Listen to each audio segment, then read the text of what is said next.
Hello മക്കളെ, നിങ്ങൾക്ക് അടുത്ത മാസമൊക്കെ ആയിട്ട് ഓണം എക്സാം വരികയായി.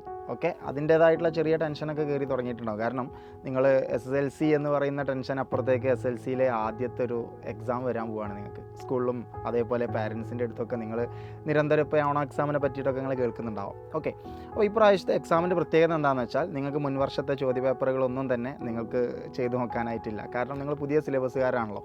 ഓക്കെ, അപ്പോൾ കെമിസ്ട്രിയിലെ കുറച്ച് ഹിഡൻ ആയിട്ടുള്ള കാര്യങ്ങളാണ് സാർ ഇന്ന് നിങ്ങൾക്ക് മുമ്പിൽ പറയാനായിട്ട് ആഗ്രഹിക്കുന്നത്. മറ്റൊന്നുമല്ല, നിങ്ങൾ കെമിസ്ട്രി പഠിക്കുന്ന സമയത്ത് നിങ്ങൾ ശ്രദ്ധിച്ചിട്ടുണ്ടോ എന്നറിയില്ല. അതായത് നിങ്ങൾ ഓരോ ചാപ്റ്റർ കഴിയുമ്പോഴും അവിടെ ലെറ്റസ് ആസസ്, അതായത് മലയാളത്തിൽ വിലയിരുത്താമെന്ന് പറഞ്ഞിട്ട് കുറച്ച് ചോദ്യങ്ങൾ ഉണ്ടാവാറുണ്ട്. പലപ്പോഴും പല കുട്ടികളും അതൊന്നും അങ്ങനെ ശ്രദ്ധിക്കാറില്ല. കാരണം ചാപ്റ്ററിന് ശേഷമുള്ള കാര്യങ്ങളല്ലേ. ഇപ്പോൾ സാധാരണ നമ്മൾ ചാപ്റ്ററിൻ്റെ ഉള്ളിൽ തന്നെ കളർ ബോക്സിലൊക്കെ ഉള്ള നമ്മൾ ഔട്ട് ഓഫ് സിലബസ് ആയിട്ട് വരുന്ന കാര്യങ്ങളൊന്നും നമ്മൾ വായിക്കാറില്ലല്ലോ. അതങ്ങനെ വിട്ടുപോയല്ലേ ചെയ്യുക.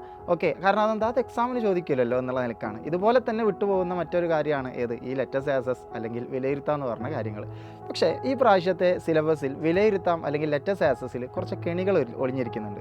മക്കൾ ശ്രദ്ധിച്ചിട്ടുണ്ടോ? ഒന്നാമത്തെ ചാപ്റ്ററിൽ നിങ്ങൾ പഠിച്ചിട്ടുള്ള സിലബസിൻ്റെ ഉള്ളിൽ പഠിച്ചിട്ടുള്ള കാര്യങ്ങൾ, ഫോർ എക്സാമ്പിൾ ഇപ്പോൾ നോബൽ ഗ്യാസ് വെച്ച് നിങ്ങൾ ഇലക്ട്രോണിക് കോൺഫിഗറേഷൻ എഴുതുന്നത് പഠിച്ചിട്ടുണ്ട്. അത് ഹീലിയം, നിയോൺ, ആർഗൺ വരെ നിങ്ങൾ എഴുതും. പക്ഷേ അതിനപ്പുറത്തേക്കുള്ള ക്രിപ്റ്റൺ എന്ന് പറഞ്ഞ നോബൽ ഗ്യാസ് യൂസ് ചെയ്തിട്ട് നിങ്ങൾക്ക് എഴുതാൻ നിങ്ങളുടെ സിലബസിനുള്ളിൽ അതിനെ പറ്റിയിട്ട് പറയുന്നില്ല. പക്ഷേ നിങ്ങൾ ലെറ്റസ് ആസസ് നോക്കിയാൽ അത് വെച്ചിട്ടുള്ള ചോദ്യങ്ങൾ നിങ്ങൾക്ക് അവിടെ കാണാനായിട്ട് സാധിക്കും. സാർ, അപ്പോൾ സിലബസിൽ പഠിപ്പിക്കാത്തത് ചോദിക്കുമോ? യെസ്, സിലബസിൽ പഠിപ്പിക്കാത്തതെന്നല്ല, ഏത് രീതിയിലാണ് ഇത് എഴുതേണ്ടതെന്നൊക്കെ നിങ്ങൾ സിലബസിൽ പഠിപ്പിച്ചു കഴിഞ്ഞു.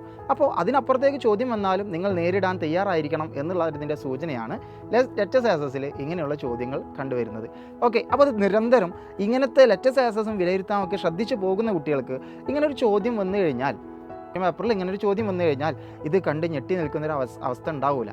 അതിനപ്പുറത്തേക്ക് അത് ചെയ്തു പോകും. പക്ഷേ ഇത് ആദ്യമായിട്ട് ക്വസ്റ്റ്യൻ പേപ്പറിൽ കാണുന്ന കുട്ടിക്കോ ഇത് ഔട്ട് ഓഫ് സിലബസ് ആണോ, ഇത് ഞങ്ങൾ കണ്ടിട്ടില്ലല്ലോ, ടീച്ചേഴ്സിനോട് അവർക്ക് എന്താ പറയുക, ഇതെന്താ പഠിപ്പിക്കാത്തത്, ഇങ്ങനെയൊക്കെ തുടങ്ങിയിട്ട് പല ചോദ്യങ്ങളും അവർക്ക് ഉണ്ടാവും. അപ്പോൾ ഇത് നിങ്ങൾ ശ്രദ്ധിക്കാത്തതിൻ്റെ കാര്യമാണെന്നുള്ളത് ഇപ്പോഴേ മുന്നേ സാർ അറിയിക്കുകയാണ്.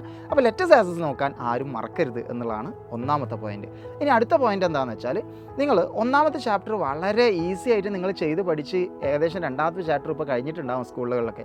നമുക്ക് 2.5 2.5 ചാപ്റ്റർ നിങ്ങൾക്ക് ഓണം എക്സാമിന് ഉണ്ടാകുമെന്ന് മക്കൾക്ക് അറിയാലോ.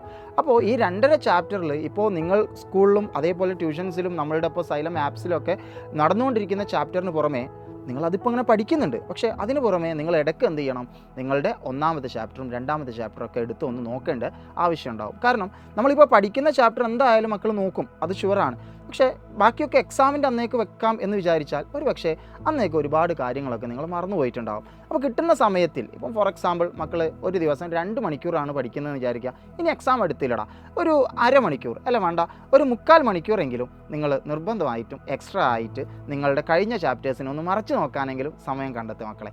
സോ ഇതൊക്കെ ശ്രദ്ധിച്ചു പോയി കഴിഞ്ഞാൽ നിങ്ങൾക്ക് എക്സാം ഈസി ആയിരിക്കും. എക്സാം ഈസി ആക്കുക എന്നുള്ളത് എന്തുകൊണ്ടാണ് ഇത്ര പ്രാധാന്യം ഉണ്ടാകുന്നത്? മക്കളെ, SSLC ആണ്, പബ്ലിക് എക്സാം വരാനുണ്ട്. ഈ പബ്ലിക് എക്സാമിന് മുന്നേ വരുന്ന ഏറ്റവും ഇമ്പോർട്ടൻ്റ് ആയിട്ടുള്ള എല്ലാ എക്സാമുകളും മക്കൾ അതേ ഗൗരവത്തിൽ തന്നെ കാണണം. കാരണം പബ്ലിക് എക്സാം എന്ന് പറയുന്നത് നമുക്ക് വീണ്ടും ഒന്നുകൂടി ട്രൈ ചെയ്ത് നോക്കാനുള്ള അവസരം പിന്നീട് ഉണ്ടാവില്ല. ഓണം എക്സാമിന് നിങ്ങൾ പഠിച്ച മെത്തേഡ് ശരിയാണോ എന്ന് നിങ്ങൾക്ക് നോക്കാൻ ഓണം എക്സാം കഴിഞ്ഞ് അതിൻ്റെ വാല്യുവേഷൻ കഴിഞ്ഞതിന് ശേഷം ഹാഫ് ഇയർലി എക്സാം വരുന്നുണ്ട്.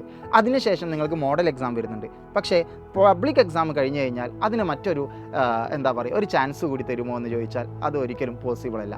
സോ മക്കളെല്ലാവരും നല്ല അടിപൊളിയായിട്ട് പഠിക്കുക. ഞങ്ങളെല്ലാവരും ഒപ്പം ഉണ്ടാവും. ഇനിയുള്ള ലൈവുകളും മറ്റും ഒന്നും നിങ്ങൾ മിസ് ചെയ്യരുത്. വളരെ ഇമ്പോർട്ടൻ്റ് ആയിട്ടുള്ള ലൈവുകളാണ്. എല്ലാത്തിലും ഞങ്ങൾ നിങ്ങൾക്ക് ചോദിക്കുന്ന ചോദ്യങ്ങൾ ഏതൊക്കെ തരത്തിലാണോ വരിക അതിൻ്റെ രൂപത്തിലാണ് ഞങ്ങൾ നിങ്ങൾക്ക് ഓരോ ലൈവും മുന്നോട്ട് കൊണ്ടുപോകുന്നത്. സോ മക്കളെല്ലാവരും എല്ലാ ഫ്രണ്ട്സിനോടും ഈ കാര്യങ്ങളൊക്കെ ഷെയർ ചെയ്യുക. ലൈവിലേക്ക് എല്ലാവരെയും കൂട്ടി വരിക. ഒപ്പം അസ്ത്ര ബാച്ചിലൊക്കെ ജോയിൻ ചെയ്യാനുള്ളവർ അസ്ത്ര 2.0 ജോയിൻ ചെയ്യാനുള്ള അവസരം ഇനിയുമുണ്ട്. സോ നമുക്ക് എല്ലാം അടിപൊളിയായി പഠിക്കാം. All the best.